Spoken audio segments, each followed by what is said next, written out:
CS 210 PC maintenance और trouble shooting. इसमें जो आज टॉपिक हम देखने वाले हैं वो है linear power supply, SMPS switch mode power supply. ये बहुत इंपॉर्टेंट है, ये अपने कंप्यूटर में काम में आती है। इसके अलावा हम देखेंगे सेफ्टी फ्रॉम नेचुरल कालमाइट्स, जो प्राकृतिक आपदाएं होती हैं उससे किस तरह कंप्यूटर सिस्टम को सिक्योर किया जाए। प्राकृतिक आपदाएं क्या होती है, जैसे बिजली गिरना, भूकंप, बाढ़, ये सब क्या कहलाती हैं, नेचुरल कैलामाइट्स। फिर प्रोटेक्शन अगेंस्ट थेफ्ट, कि कंप्यूटर रूम में जो कंप्यूटर्स हैं या दूसरे पेरिफेरल्स हैं उसको चोरी से कैसे बचाया जाए। पहले देखते हैं अपन linear power supply. Linear power supply क्या होती है, रेगुलेटेड पावर सप्लाई होती है। वो क्या करती है, काफ़ी अत्यधिक मात्रा में हीट को डिसिपेट करती है, हीट जनरेट करती है सीरीज रजिस्टर में, ताकि उसके सीरीज में एक रजिस्टर जुड़ा होता है, उसमें काफ़ी हीट डिसिपेट करती है ताकि आउटपुट वोल्टेज को वो रेगुलेट कर ले, कंट्रोल कर ले। ठीक है, जो आउटपुट वोल्टेज जिससे जो प्राप्त होगा उसमें क्या होगी, रिपल और नॉइस कम होगी। तो लीनियर पावर सप्लाई जैसा वोल्टेज रेगुलेटर होता है, वो क्या होता है, पंखे की हवा को तेज और कम करने के काम में आता है, रेगुलेट करता है। इसी तरह क्या होता है, LPS लीनियर पावर सप्लाई क्या होती है, एक रेगुलेटेड पावर सप्लाई होती है। वो क्या है, अत्यधिक मात्रा में हीट डिसिपेट करती है सीरीज रजिस्टर में, उसके सीरीज में रजिस्टर जुड़ा होता है, उससे उसमें काफ़ी मात्रा में हीट उत्पन्न करती है आउटपुट वोल्टेज को कंट्रोल करने के लिए, रेगुलेट करने के लिए, जिसमें आउटपुट वोल्टेज जो हमें प्राप्त होता है उसमें रिपल और नॉइस कम होती है। ठीक है, जो लीनियर पावर सप्लाई होती है उसमें क्या होते हैं, लार्ज सेमीकंडक्टर डिवाइसेस काम में आते हैं रेगुलेट करने के लिए आउटपुट को। ये डायग्राम दिया गया है, 230 volt AC supply. AC supply आपकी आ रही है, वो किस में गई, ट्रांसफार्मर में गई। ट्रांसफार्मर से वो किसके अंदर गई, रेक्टिफायर में। रेक्टिफायर AC को किस में कन्वर्ट कर देगा, DC में कन्वर्ट कर देगा। फिर फिल्टरिंग करके उससे स्मूथिंग की जाती है, फिर वोल्टेज को रेगुलेट किया जाता है और फिर उसको लोड को प्रोवाइड किया जाता है। ये बेसिक कॉन्सेप्ट किसका है, लीनियर पावर सप्लाई का। लीनियर पावर सप्लाई के कुछ एडवांटेजेस हैं कि पावर सप्लाई कंटिन्यूस होती है, सर्किटरी काफ़ी सिंपल है, रिलायबल सिस्टम है, ये डायनामिकली रिस्पॉन्ड करते हैं लोड चेंजेस पे। लोड अगर कम या ज़्यादा होता है तो उसको डायनामिकली रिस्पॉन्ड करती है लीनियर पावर सप्लाई। ठीक है, सर्किट का रेजिस्टेंस चेंज होता है आउटपुट वोल्टेज को रेगुलेट करने के लिए। कंपोनेंट लीनियर रीजन में ऑपरेट कर रहे हैं तो नॉइस क्या होती है, बहुत कम होती है, और रिपल भी काफ़ी कम होती है आउटपुट वोल्टेज में। ये सब एडवांटेजेस हैं लीनियर पावर सप्लाई के। डिसएडवांटेजेस भी होते हैं, जिसमें ट्रांसफार्मर काम में आते हैं, वो काफ़ी बड़े बल्कि होते हैं, काफ़ी बड़े साइज में होते हैं और बहुत भारी होते हैं। हीट काफ़ी ज़्यादा डिसिपेट करते हैं, काफ़ी ज़्यादा हीट को उत्पन्न करते हैं। लीनियर पावर सप्लाई की एफिशिएंसी भी कम होती है, 40 to 50% होती है।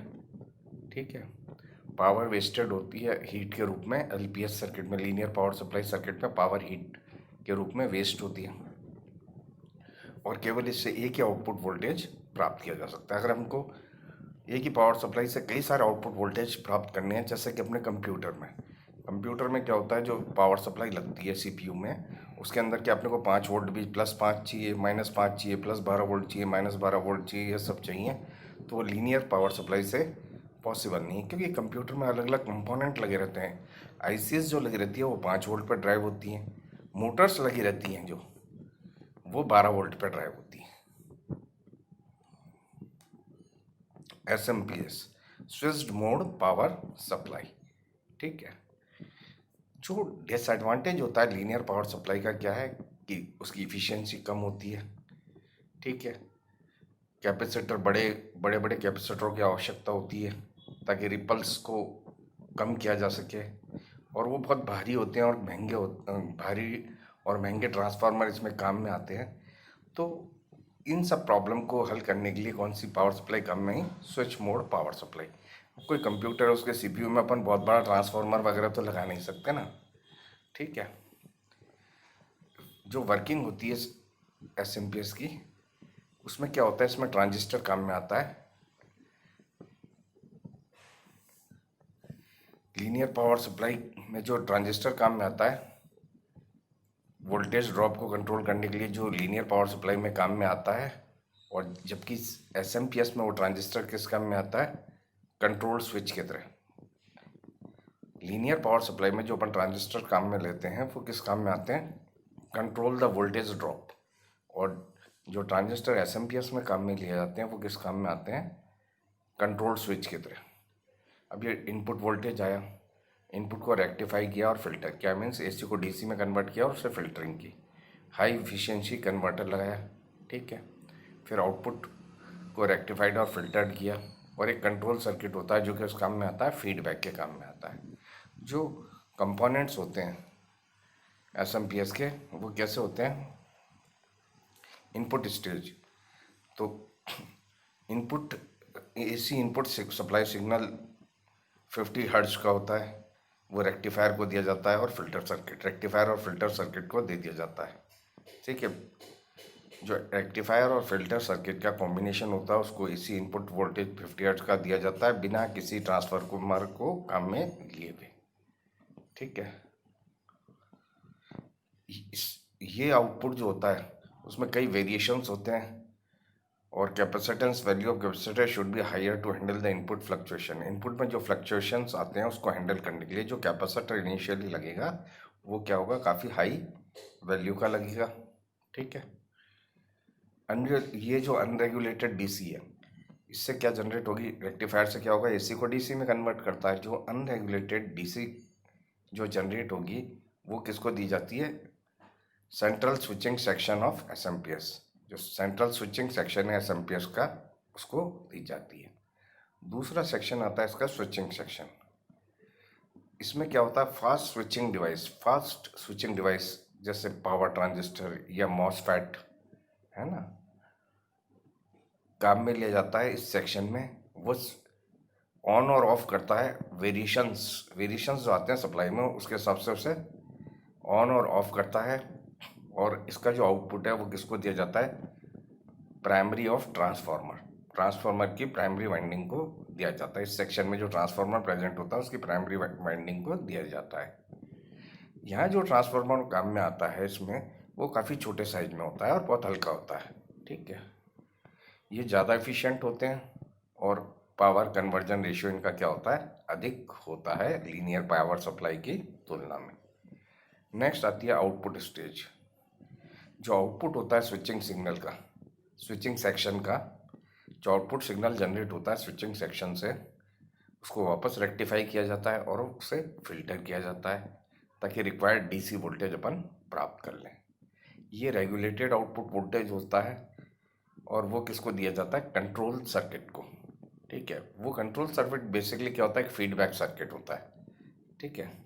जो फाइनल आउटपुट अपने को प्राप्त होता है by after considering the feedback signal को कंसिडर करने के बाद जो आउटपुट अपने को प्राप्त होता है that is known as final output.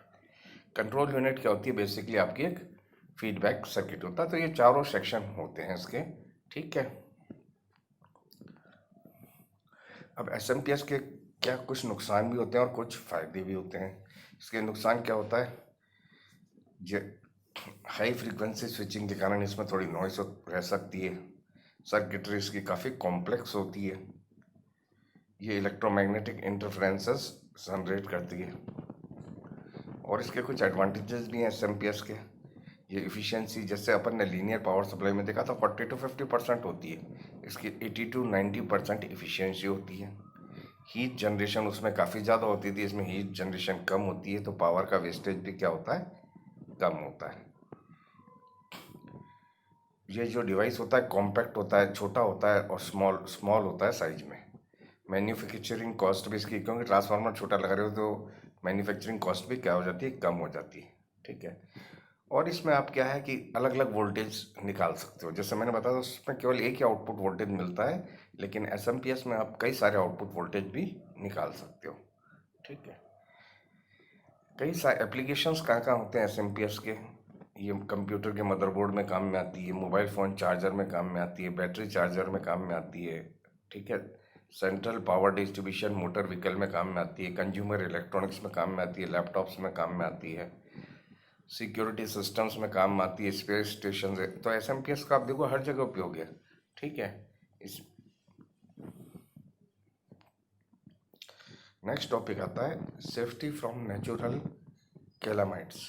प्राकृतिक आपदाओं से कंप्यूटर रूम की सुरक्षा, कंप्यूटर सेंटर की सुरक्षा किस तरह से की जाए। प्राकृतिक आपदाओं में पहला क्या था, लाइटिंग। लाइटिंग मतलब क्या होता है, बिजली गिरना। ठीक है। अब लाइटिंग कहीं गिरती है, वो बहुत लार्ज पावर सर्जेस को जनरेट करती है, ये कंप्यूटर को पूरा नुकसान कर सकती है। ठीक है। कुछ गाइडलाइंस होती है कि लाइटनिंग से कैसे कंप्यूटर सिस्टम को प्रोटेक्ट किया जाए।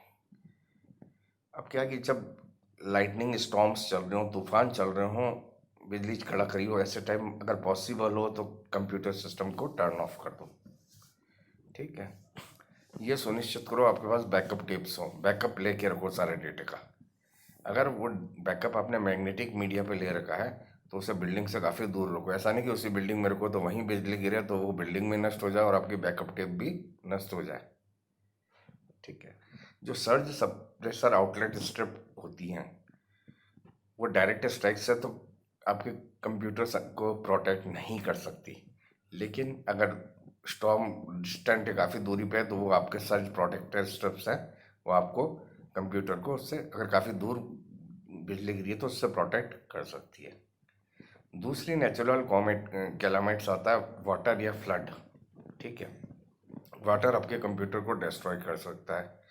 सबसे बड़ा डेंजर क्या होता है, शॉर्ट, इलेक्ट्रिक शॉर्ट हो जाता है वाटर अगर टच में आया, क्योंकि water is also a conductor of electricity. Water भी इलेक्ट्रिसिटी का कंडक्टर है, तो उससे इलेक्ट्रिकल शॉर्ट हो सकता है। शॉर्ट के कारण क्या होता है, इलेक्ट्रॉनिक सर्किट डिस्ट्रॉय हो जाते हैं, उसके अंदर से काफ़ी अत्यधिक मात्रा में करंट फ्लो होती है, वो अत्यधिक मात्रा में करंट को पुल कर लेते हैं, खींच लेते हैं। ठीक है। वाटर जो है वो या तो रेन से आएगा या फ्लडिंग से आता है नॉर्मली। तो कुछ गाइडलाइंस होती है वाटर से कंप्यूटर सेंटर रूम को में रखे इक्विपमेंट्स को कैसे प्रोटेक्ट किया जाए। कंप्यूटर रूम में कोई वाटर का आउटलेट नहीं होना चाहिए। फ्लोर जो कंप्यूटर सिस्टम वाटर सेंसर को इंस्टॉल करो फ्लोर पे कंप्यूटर सिस्टम के नज़दीक। अगर अपन ने रेज्ड फ्लोर काम में लिया, मीन्स फॉल्स फ्लोर काम में लिया कंप्यूटर रूम में, तो वाटर डिटेक्टर को है ना उस फ्लोर के नीचे माउंट करो और ऊपर भी माउंट करो। अगर आप अपने कंप्यूटर को ऐसे बिल्ड, अगर मान लो कि आपका कंप्यूटर सेंटर है या कंप्यूटर रूम है वो बेसमेंट में है किसी बिल्डिंग के, ठीक है, लेकिन अगर यदि आपका एरिया जो है वो बाढ़ प्रभावित है, जहाँ पानी भर जाता है, वाटर लॉगिंग हो जाती है, तो वहाँ आप ऐसा नहीं करना चाहिए कि आपके कंप्यूटर को बेसमेंट में रखो। आपके कंप्यूटर को किसी ऊपर की फ्लोर पे कंप्यूटर रूम को प्रिपेयर करना चाहिए। ठीक है। अब ये भी हो सकता है कि आप 2 अलार्म लगाएं, आप 2 अलार्म इंस्टॉल करें कंप्यूटर रूम में अलग अलग हाइट्स पे। जो पहला वाटर सेंसर है वो जैसे उसको पानी टच हो तो उसको एक अलार्म बजाना चाहिए, और दूसरा जो अलार्म है वो क्या करना चाहिए, वो ऑटोमेटिकली कट कर देनी चाहिए पावर, कंप्यूटर इक्विपमेंट को जाने वाली पावर को ऑटोमेटिकली उसने क्या कर देना चाहिए, कट ऑफ कर देना चाहिए। ऑटोमेटिक पावर कट ऑफ जो है उसके कारण काफ़ी बड़ा फायदा हो सकता है। अगर मान लो कि बाढ़ है, आपका ऑफिस बंद हो गया, उसके बाद आई है, ठीक है, या ऐसे टाइम पे आई है कि जो व्यक्ति है अलार्म को अटेंड करे वो कहीं बाहर गया है किसी काम से। ठीक है। नेक्स्ट आता है अर्थक्वेक, भूकंप। नेचुरल कैलामाइट्स में अलग अगला पॉइंट आता है अर्थक्वेक, भूकंप। इन सब पे आदमियों का जोर नहीं चलता, जो भी नेचुरल कैलामाइट्स है इस पे आदमी का जोर नहीं चलता, ये तो होती हैं। ठीक है। अब वर्ल्ड के कई सारे हिस्से जो हैं उसमें अक्सर भूकंप आते रहते हैं। ठीक है। वर्ल्ड का हर भाग कभी ना कभी भूकंप का अनुभव करता ही करता है। ठीक है। तो क्या हो गया, कई जगह तो बिल्कुल स्ट्रिक्ट रूल्स बना दिए गए कि आप भूकंप रोधी भवन बनवाएं। ठीक है। तो कुछ गाइडलाइंस है अर्थक्वेक कंट्रोल के लिए। अर्थक्वेक को तो नहीं कंट्रोल कर सकते, मीन्स आपके कंप्यूटर रूम को, कंप्यूटर सेंटर को प्रोटेक्ट करने के लिए कंप्यूटर जो है उसको ऊंची सतह पर नहीं रखना चाहिए, जैसे किसी फाइल कैबिनेट के टॉप पे मत रख दो। ठीक है। जो हैवी ऑब्जेक्ट्स हैं उसको बुक केसेस पे या शेल्फ्स पे कंप्यूटर के नज़दीक नहीं रखना चाहिए, क्योंकि भूकंप आएगा तो वो कंप्यूटर पे गिर जाएंगे और उनको डिस्ट्रॉय कर देंगे। ठीक है। मलबे से बचाने के लिए कि क्या है, भूकंप गिरा तो अगर मान लो बिल्डिंग आपकी गिरती है तो मलबा जो गिरेगा, ठीक है, स्ट्रॉन्ग टेबल, इसके लिए मजबूत टेबलों के नीचे रखो कंप्यूटर को, ऊपर मत रखो कंप्यूटर टेबल को, तो ये मलबा गिरे तो टेबलों पे गिरेगा और नीचे आपके कंप्यूटर सुरक्षित बच सकते हैं। अब जो आपके कंप्यूटर है उसको क्या करो, फिजिकली अटैच कर दो सरफेस पे जिस पे कि वो रखा हुआ है। मीन्स कोई आप टाई या नॉट बांध के जिस जगह वो रखा हुआ है उससे उसको बांध के रोको। ठीक है, बोल्ट कर दो या बांध कर दो या स्ट्रैप्स कर दो, स्ट्रैपिंग कर दो। उससे फ़ायदा हो कि अगर भूकंप आता है तो आपका कंप्यूटर क्या है कि अगर बिना बंधा हुआ पड़ा है तो वो गिर जाएगा, नीचे गिर जाएगा और डैमेज होगा। उसको आपने अगर उसको बोल्ट से टाइट कर रखा है अपने जिस सरफेस पे वो रेस्ट कर रहा है उसके ऊपर, तो क्या होगा, उसके गिरने की संभावना खत्म हो जाएगी। तो ये सब अर्थक्वेक से प्रोटेक्शन के तरीके हैं। नेक्स्ट आता है protection against theft. Computer room पे, कंप्यूटर सेंटर को, इसमें जो इक्विपमेंट है उसको चोरी से कैसे बचाना। ठीक है, पहला तो यह है कि वॉचमैन होना चाहिए 24 आवर्स, जो वॉच करता रहे कि अनऑथराइज पर्सन्स, कोई भी अनाधिकृत व्यक्ति कंप्यूटर सेंटर में प्रवेश ना करे। दूसरा, मजबूत लॉक लगाने चाहिए। एक सिंगल एंट्री और सिंगल एग्जिट पॉइंट होना चाहिए। कंप्यूटर रूम में एंटर करने के लिए एक सिंगल एंट्री पॉइंट होना चाहिए और सिंगल एग्जिट पॉइंट होना चाहिए, ताकि उस पर एक दरवाजे पे आपको ध्यान रखना काफ़ी आसान है बनिस्पत इसके कि आपके बहुत सारे दरवाजे हों, अलग अलग जगह से लोग निकल सकें। एक्सेस कंट्रोल, पहला, install electronic locking device and access system to prevent entry to unauthorised persons and minimise risk associate with keys and key management. सबसे बढ़िया तरीका, अगर आप ताले लगाओगे तो उसकी चाबियाँ होगी, चाबियों का मैनेजमेंट करना पड़ेगा। ठीक है, कभी कोई छुट्टी पर रह गया तो उसके घर जाओ चाबी लाओ, तो उसकी तुलना में क्या किया जाए, इलेक्ट्रॉनिक लॉकिंग डिवाइसेस लगाने चाहिए। ठीक है, ताकि और इलेक्ट्रॉनिक लॉकिंग डिवाइसेस और एक्सेस सिस्टम लगाना चाहिए ताकि अनऑथराइज पर्सन वहाँ एंट्री नहीं कर सके।